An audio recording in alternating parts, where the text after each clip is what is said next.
សួស្តីប្រិយមិត្តរបស់ក្រុមហ៊ុន Sun Simico ទាំងអស់គ្នាស្វាគមន៍មកកាន់វីដេអូថ្មីជួបជាមួយនឹងខ្ញុំដាណុយ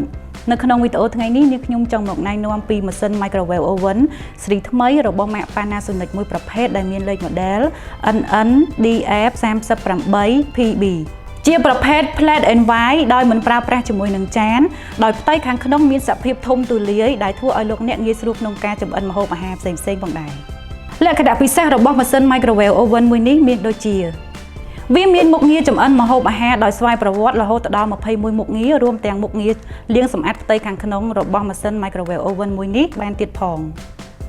ហើយយើងក៏អាចធ្វើការដុតនិងអាំងជាមួយនឹងថា enamel មួយនេះបានទៀតផងដោយវាជួយកាត់បន្ថយជាតិខ្លាញ់នៅក្នុងម្ហូបអាហារបានយ៉ាងល្អចំពោះសុខភាពផងដែរ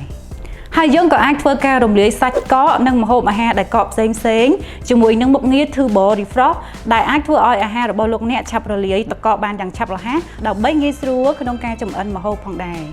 ប្រសិនបើបងប្អូនទាំងអស់គ្នាមានចំណាប់អារម្មណ៍ជាមួយនឹង Microwave Oven ម៉ាក Panasonic ស៊េរីថ្មីមួយនេះបងប្អូនទាំងអស់គ្នាអាចស្វែងរកទិញបាននៅបណ្ដាសាខារបស់ក្រុមហ៊ុន Sun Simico